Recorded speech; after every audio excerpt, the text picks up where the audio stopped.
you'd like to turn in your Bibles to Matthew chapter 4. Matthew chapter 4.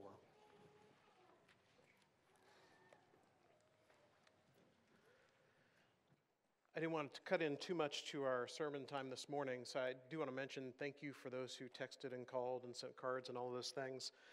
It is always encouraging, especially when you're not sick, when you're actually just sitting there kind of waiting it out to get things like that and be reminded people notice you're gone. So that's, and also all the re-welcomes again today have been nice too, so thank you for all that.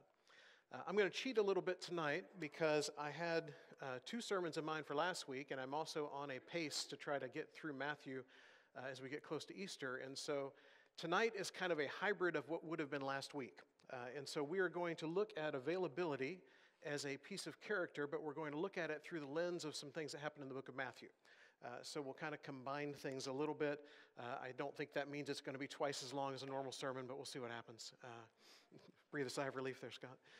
So availability. Now, this may be a little bit of a stretch. If I were to ask you to start listing off character traits, you may have taken a while, if ever, to get to this one. But I think it's a very biblical idea. So we're going to look at it, starting with just a basic definition to give us an idea here. In Merriam-Webster's Dictionary, there are 5 different definitions. I like 3 of them because I feel like they fit what we're talking about. The first being present or ready for immediate use. Now, we don't normally think of immediate use as people, but when it comes to God and what God does with people, we are here to be used by Him. And so we are here, we're ready to be used. Secondly, we are accessible and obtainable. And so that is to say that God, unlike Jonah, doesn't have to go searching for us, although we know God doesn't really have to search for Jonah, that Jonah is out there and God knows exactly where he is. But we want to present ourselves before God to be used. And then third, and I really like this one, qualified or willing to do something or assume a responsibility. And I like the qualifier here of qualified or willing. Now, both is great. And if you're looking for somebody to do a job, obviously, if you get both of those all together, that's a really good thing. If, for instance, we've been talking about all this building stuff we're going to be doing, one of the many jobs that's going to be done somewhere along the way is finally the roof doesn't leak anymore, which is glorious, by the way. It's been a problem forever, and they got it fixed. But still there are these stains on the wall over here, and so willing is probably a little more important than qualified over there. Are you willing to hang on to something that will clean that wall and get on a ladder and all those kinds of things? You don't have to be an expert in brick to do that. You don't have to be an expert in cleaning products. You are just a warm body who is here to do that. And believe me, being a youth minister over the years, no offense, youth group, we would do a lot of those kinds of jobs as service projects. We would go in after a hurricane and we would demuck a house, which I didn't even know was a thing until we did it the first time. But basically, the drywall all gets wet, and before they can do anything to reconstruct, they have to pull all that wet drywall out of there. And you know how much skill you need to do that? 0. You need a hammer and a crowbar and some way to get all that stuff out to the street, and you are done. And so in Christianity, there's kind of that same thing of there are times where we are qualified and times where we have the skill set going in, and times where what it's about for us is just willingness. Are we willing to put ourselves out there? Are we willing maybe to learn something new? Or are we willing to just be part of the force to get something done? And I think in Matthew, we're going to see several examples of people when it comes to Jesus who maybe are not necessarily the qualified ones, but they are the willing ones. And when you are willing with God, He tends to bring you along and make you qualified. He brings you along and equips you with the things that you need. So in Matthew, first of all, we're going to look in Matthew chapter 4, starting around verse 18, where Jesus is calling the apostles. And it says here that while walking by the Sea of Galilee, He saw 2 brothers, Simon, who is called Peter, and Andrew, his brother, casting a net into the sea, for they were fishermen. Now, as I read this, it's hard for us to read this not knowing the stories, isn't it? Because we have heard these all along. We learned the song with all the disciples' names when we were small to try to remember them all. We've taught that to our own kids and grandkids and in Bible classes. And we're familiar with these stories. Sometimes we struggle a little bit with reconciling one gospel version of it with another gospel version. But the idea that these guys who are fishermen become something else is something that we know. Now, if you could imagine reading this not knowing the story, try to take yourself out of it for just a minute. The first question that would come to my mind after reading this verse is, why is Jesus walking by the sea? Now, I know there are a lot of reasons we could be walking by the sea. I used to love, when we lived in Oregon, to drive over to the coast. It was about an hour and 15-minute drive from where we lived. And we would drive over there, and when we would walk along the beach or walk along the rocks that were by the ocean there, the ocean there in Oregon was not the one where you want to put on your swimsuit and get in or lay out in the sun or anything. It's cold. And so looking at it is what you do. But I enjoyed walking along or driving along the sea. But if I did that, that generally was my purpose. I wanted to go to a spot where I could pull off, and I knew there were sea lions down below on this cliffside, and I could watch the sea lions. I would go to a place and see a lighthouse. I would go to a place and look for whales. There were ocean things I was there to do. Why is Jesus walking along the sea? Because what this story is going to be is him finding the people who are going to be his 12 people that are going to go along with him throughout the time he does ministry on earth. So where would we be if we were looking for that?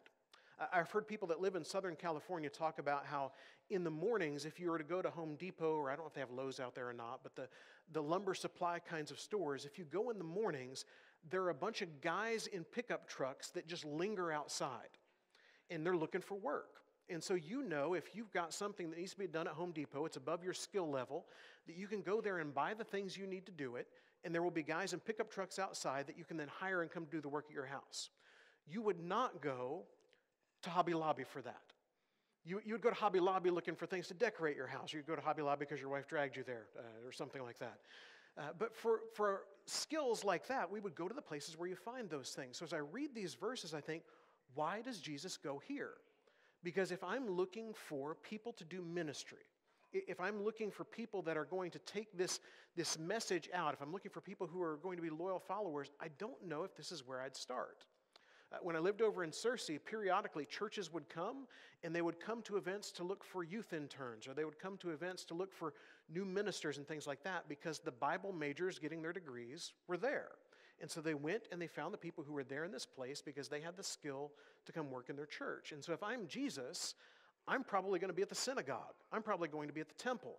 I'm going to be in the places where the religious folks are that have learned how to communicate and teach and know scripture and all those things. But Jesus is out walking by the sea. And so immediately, I hope you're struck again with that definition of qualified or willing. Because on the surface, it doesn't seem, at least initially, like they're qualified. But what Jesus has in mind for people to teach is not what the rest of the world has in mind for people to teach. So it says, he said to them, "Follow me, and I will make you fishers of men." And immediately they left their nets and followed him.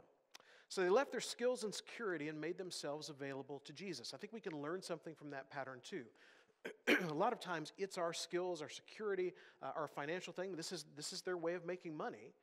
And we hesitate to give some of those things up in the name of following Jesus because we find our meaning in those things. We find our identity in those things. Or maybe we just find some comfort in those things.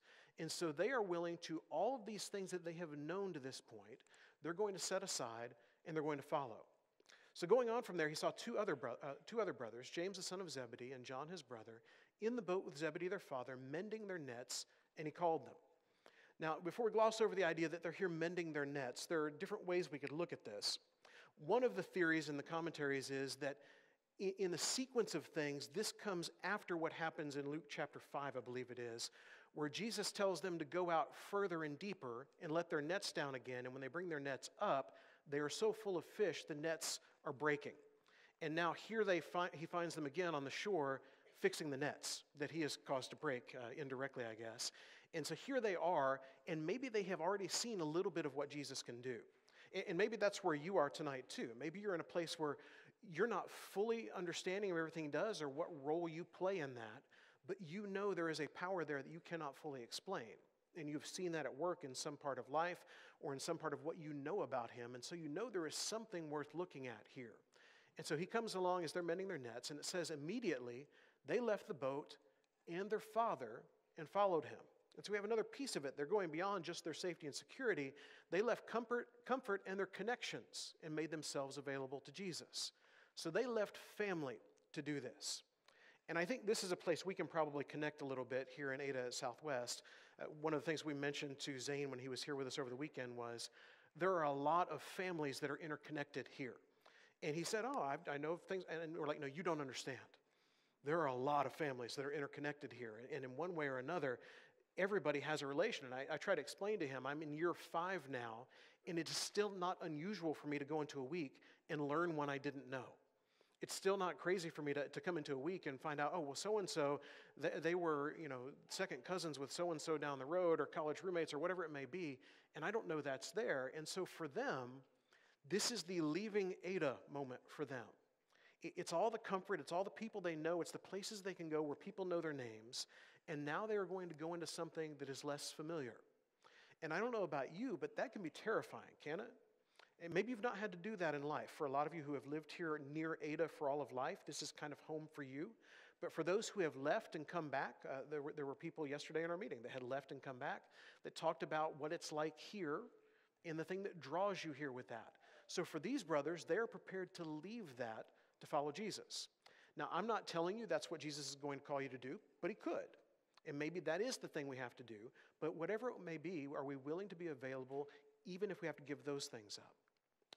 So he went teaching throughout all Galilee, verse 23, in their synagogues and proclaiming the gospel of the kingdom and healing every disease and every affliction among the people. So his fame spread throughout all Syria, and they brought him all the sick, those afflicted with various diseases and pains, those oppressed by demons, those having seizures and paralytics, and he healed them. And great crowds followed him from Galilee and the Decapolis, and from Jerusalem and Judea, and from beyond the Jordan. So they left their pain and their sickness and their difficulties, and they made themselves available to Jesus. Now, this is the easier part, isn't it? The idea of leaving comfort and security, that's kind of terrifying in some ways. The idea of leaving the connections, the family we know, all of those kinds of things, that's kind of scary. But these things, I think we're probably ready to leave behind, aren't we? And maybe this is the thing that may draw us in. The difficulties of life that we can leave behind by following Jesus. Now, that's not to say that you're going to come up here and be baptized and come out of the water and all of those physical ailments are gone. Believe me, if that's how it worked, there would be a long line up here every Sunday. But there are so many things we hang on to that hold us back that we can let go of in the name of following Jesus and making ourselves more available to him. And so for all of these people, they saw the lives that they were leading, and they saw what Jesus had to offer, and they realized what he has is so much better than what we have. Now, the struggle for us is when things are going poorly, we can see that pretty clearly. And we can understand how much more Jesus has in mind for us than the lives we lead. But regardless of how good or bad it's going, following Jesus is far beyond anything that we can do on our own. Then if you flip over to Matthew chapter 8. In Matthew chapter 8, we learn that there are always going to be excuses or reasons to be unavailable. We have enhanced this in our world nowadays with a little thing called caller ID. Do you remember long, long ago, someone posted a thing the other day that said, when our kids ask, why do we say hang up the phone? That's not a thing to them. The red button is a thing to them on the phone that stops the call or ends the call. What is hang up the phone? And long, long ago, there used to be these things called phones that had wires on them and cords, and they would plug into your wall, and then a little piece would come off with a little coiled cord on it, and you would hang up that phone. Or if it was somebody you were annoyed with, you might hang it up really hard. But you would hang up the phone. Could you imagine all of the excuses that we may have when we think of that phone? We used to have to answer it, didn't we? We didn't know who was on the other side. Maybe you would ignore it somewhere along the way, but somewhere at some point they decided to make caller ID, and then suddenly you knew who it was before you picked it up. You used to just have to pick it up to find out. Then you hit a point where you knew. Now, I am convinced, by the way, that my children will both look and see my name come up on the caller ID and then go on with their day and completely ignore that call. In the same way that probably, first of all, they're wondering, why is anyone calling? Because everybody just texts now. But they see my number and they don't care about that, and so they will avoid. For us, we will avoid all kinds of people for all kinds of reasons. But in Matthew 8, what we will see is the other side of that. It says that Jesus saw a crowd, actually it says, now when Jesus saw a crowd around him. Now the when, and we didn't read the first part of the chapter here, but the when is this. He saw this crowd around, and this guy comes up to him, this scribe comes up and says, "Teacher, I will follow you wherever you go." Just kind of out of the blue, this is what I'm going to do. I'm going to follow you wherever. And Jesus said to him, "Foxes have holes and birds of the air have nests, but the Son of Man has nowhere to lay his head." It's not always going to be easy to be available to Jesus.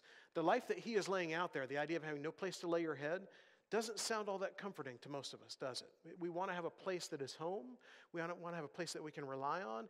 And yet for Jesus, he lets him know, You're not always going to have that if you follow. There are going to be difficult times that come. Life is not always going to be easy. And are you still willing to follow through that?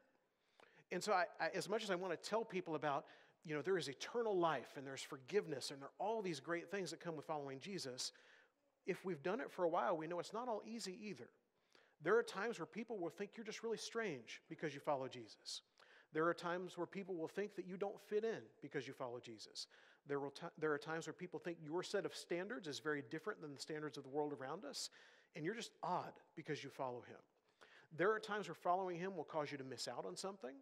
There are times where following him will cause you to make a difficult decision, to be more generous in ways and do less with yourself. There are all kinds of things that come with following him, and Jesus warns this guy of that.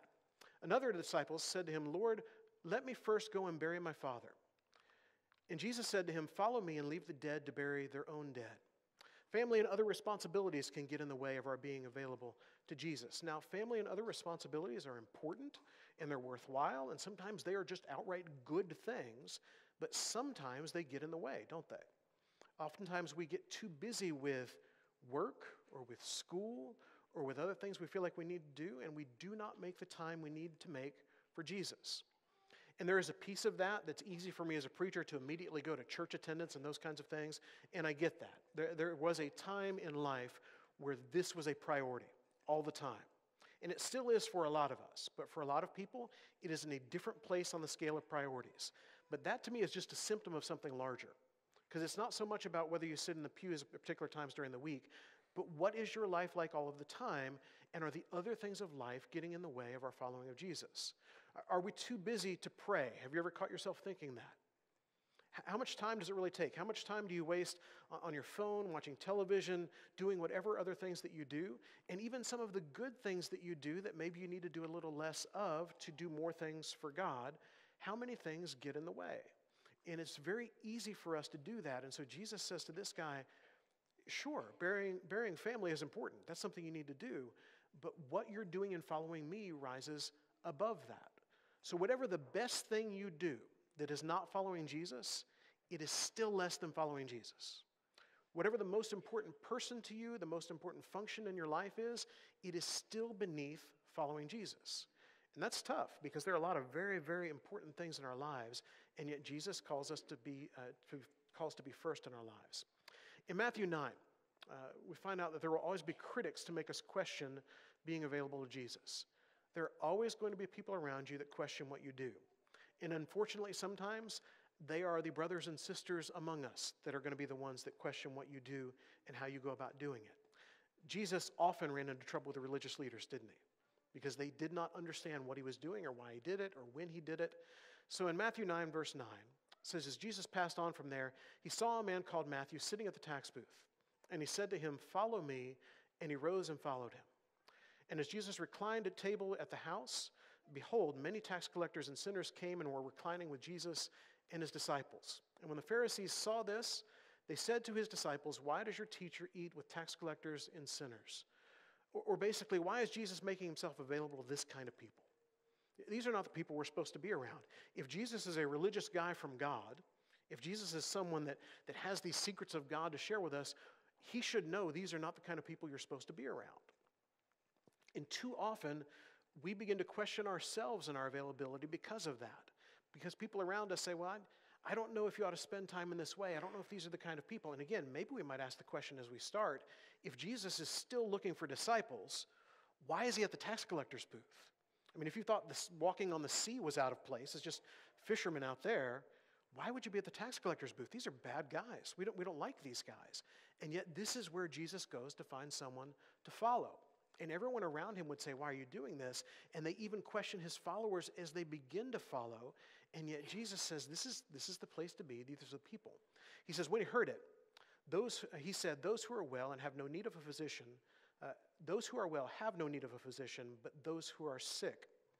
Go and learn what this means. I desire mercy and not sacrifice, for I came not to call the righteous, but sinners. Jesus lives out an example of being available to others. These people that others would ignore or feel are like just not worth our time, Jesus is there. And he is there among them because they're the ones who are truly in need.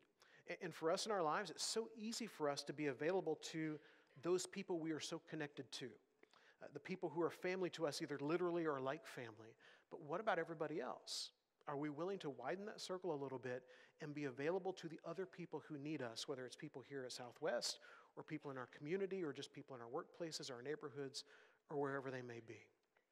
So Matthew chapter 14, we'll look at one more story of Jesus from Matthew. It says, "Now when Jesus heard this," now this he had just heard is that John the Baptist had been killed. And I would imagine there are lots of emotions that come with the idea of someone who is close to you, someone who is family, being killed, and how you may want to react to that and what you may want to do. It says that he withdrew from there in a boat to a desolate place by himself. But when the crowds heard it, they followed him on foot from the towns. All he wants to do is be alone. And we learn this about Jesus. There are times he wants to go off by himself to pray, to contemplate, whatever it is that he does. And so he plans to go do this, but all these people begin to follow. And when he went ashore, he saw a great crowd, and he did not roll his eyes that we see at least in the text, or shake his head, or get back in the boat and go the other way, hoping they wouldn't follow this time. It says he had compassion on them and healed their sick. He was available when it was not the plan. And I will tell you, by the way, this is one of our greatest challenges probably to availability beyond everything, and oftentimes the time when the most important things happen. It's the times where we are not planning to be available, we are not planning to do something, and then something presents itself, or someone presents him or herself. And then what are we going to do? And what we see in the life of Jesus is, even in the midst of pain and suffering and mourning and everything he's going through, rather than just be frustrated by it, he helps. He has compassion, he heals, he feeds. And then in Luke chapter 8, outside of the book of Matthew, there came a man named Jairus, who was ruler of the synagogue, and falling at Jesus' feet, he implored him to come to his house. For he had an only daughter, about 12 years of age, and she was dying, and as Jesus went, the people pressed around him. So Jesus has one thing in mind, and Jairus comes along and wants him to do something else. And Jesus says, all right, we'll go do that. We're going to go to your house. And he goes along with him, and in the midst of this crowd begins to press in, as crowds do. And there is a woman who comes along, and her mindset is, if I could just touch his cloak, I can be healed. There is that much power, not just in him, but in what he's wearing. If I could just get to the edge of it.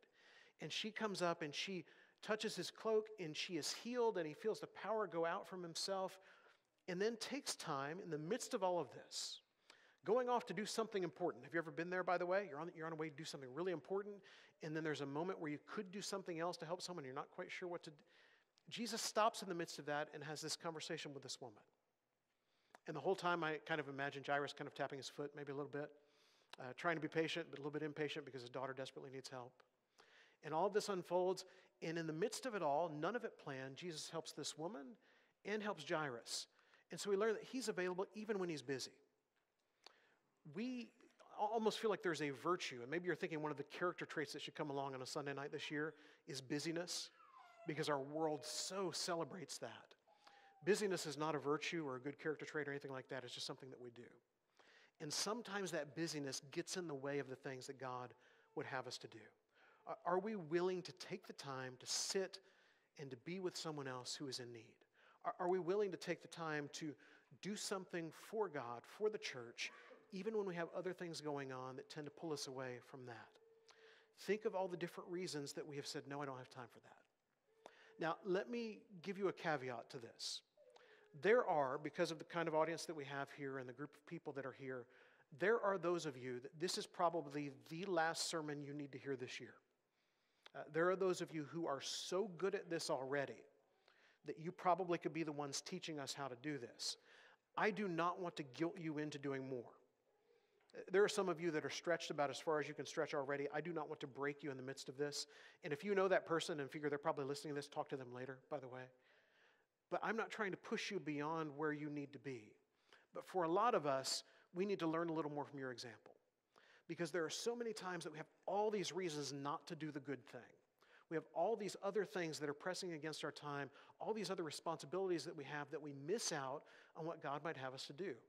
And I often think of, what if Jesus at the beginning of all this said, no, don't have time for Jairus? Nope, got another plan, don't have time. There's a woman that's going to be chasing me in the crowd, make sure to keep her away. because I don't have time for that. We've got another place to go, another thing to do, and we're going to go and do that thing. I have been in church things in the past, not here, by the way, but in church things in the past, where something good was almost about to happen within a church thing that was going on, and someone actually said, "That's not what we're here to do." And I thought, hang on, that's not how this is supposed to work. This is like an added bonus of things we're supposed to be here to do. Sure, we're here to do this one good thing, but what if something else develops in the midst of it? And Jesus would say, you can be available to that even if you're busy. You can find time to do things for other people. So the great crowds came, bringing with them the lame, the blind, the crippled, the mute, and others, and they put them at his feet, and he healed them. He was available to the ones that the others ignored. There are so many people in our world that this is how they feel in day-to-day life. They just feel ignored. They feel unnoticed. They feel like their background. They feel like their voice is not heard. And as people of God, we can be the ones who hear those people. And I don't know who those are for you. I don't know who those may be in our community. There are lots of different groups we could choose that we tend to ignore for one reason or another. And Jesus did not ignore people. He spent time with people, whoever they were, wherever they came from, whatever their sin was, whatever they were involved in. He took the time to talk to, listen to, help, heal the people that everyone else would ignore, and maybe even more than ignore, just flat out avoid. He always had time for those people. So Jesus calls us to be available. First of all, in Matthew chapter 16, verses 24 and 25, said that Jesus told his disciples, if anyone would come after me, let him deny himself and take up his cross and follow me. For whoever would save his life will lose it, but whoever loses his life for my sake will find it. We should be available, first of all, to Jesus. Jesus says, take up your cross and follow. Jesus says, come along with me, beside me, behind me, and do these things, and your life will be enhanced because of it. And I have found that to be true. If you follow Jesus, I think our lives tend to be better in one way or another. There are challenges that come with that too, but there is also this other group of followers that comes alongside us and helps us through so many good things and so many difficult things. And then we also learn in 1 Peter 4:10 and also in Matthew 25. In 1 Peter 4:10, as each has received a gift, use it to serve one another as good stewards of God's varied grace. And also in Matthew 25, where he talks about visiting and giving food and drink and all of those things, the king answers and says to them, truly I say to you, as you did it to one of the least of these my brothers, you did it to me. Jesus calls us to be available to others. We are first to be available to him and the things he will have us to do. And secondly, we are to be available to those around us. There are people around you that are hurting in ways that you just cannot even begin to comprehend. There are people that are dealing with stuff that they're trying so hard to hide. There are people dealing with stuff that they just assume you don't understand or you've got life together and you wouldn't get this. And Jesus calls us to be available to them. There are people who are in need that we can help. If I could tell you the stories that we will hear in the course of a week in the church office of somebody calling in needing help for one thing or another, and sometimes you know this story is too out there to possibly be true, and sometimes you know this story is too out there to possibly not be true. There's everything that you can get. There are people in our community in desperate need, and are we willing to be available to them? Because that's what God has called us to do. We are called to be his hands and feet here in Ada. We're called to be his hands and feet in our neighborhood, and in our communities, and in our workplaces, and in our world. And are we doing that? All that begins by being available. Now let me ask you a question as we bring this together. If something happened to you tonight and you needed help, who would you call? Who would you call that you were pretty confident wouldn't see, I would not call one of my kids, would not see your number on the phone and say, I'm not answering that guy. Who would you call that you're pretty sure would answer? Who would you call that you're pretty sure that regardless of what they're doing, they would be willing to stop it and they would be willing to get in their car and come to you and help you with whatever it is? Who would you call that you would know, if it's even just, I don't need you to come here, but do you have a few minutes that we could talk? That would be willing to sit and listen to you, and you're pretty confident as you're talking that they're not just watching the next championship game tonight with the mute on as they're listening kind of halfway to what you're saying, but they're really going to listen to you. If you had something you want to celebrate, who would you call to talk to about that thing? If you had some big life news to share, who would you want to share that with? If you were needing to clean the brick wall at your house, who would you call that would be willing to pick up a bucket and whatever else you use and get that thing done? Who would it be? And I would imagine for most of us there is someone that comes to mind. Maybe it's family. Maybe it's somebody who has gone on and you miss and you wish you had somebody like that still. Or maybe it's somebody who's sitting here with us tonight. I will tell you, one of the best things in the world is if somebody who's sitting here tonight or watching online now has a picture of you in their head, because they know that you are this. This is why Jesus calls us to be this, to know that we can be the people that care so much about other people that we would be willing to drop whatever and go and help. We would be the people that when someone has a question that they need to answer, that even if we don't know the answer to it, we would be willing to kind of work through that thing together. How many of us don't talk about God because we're intimidated by it or because we're afraid there's going to be a question we don't know the answer to? And too often the people we're talking to, they don't know the answers either. And maybe they think you know them all, I don't know, but I think for the most part they just want to learn and they're happy to sit with you and learn. And so much of that begins with, are we going to be available to those people wherever they are? So if you have felt unheard, if you felt like one of these unvalued people in life, I hope you will learn that there is a church here that's available to you. And we don't always do this perfectly. We're like anybody else. We have good days and bad days with this. There are probably some of us who are better at it than others, but we desire to be available to help you know more about Him. If you have been here for a while and you feel like you're in a group that's everybody's connected to everybody, but maybe you're a little bit disconnected, we would love to be available to connect you better to the church family here.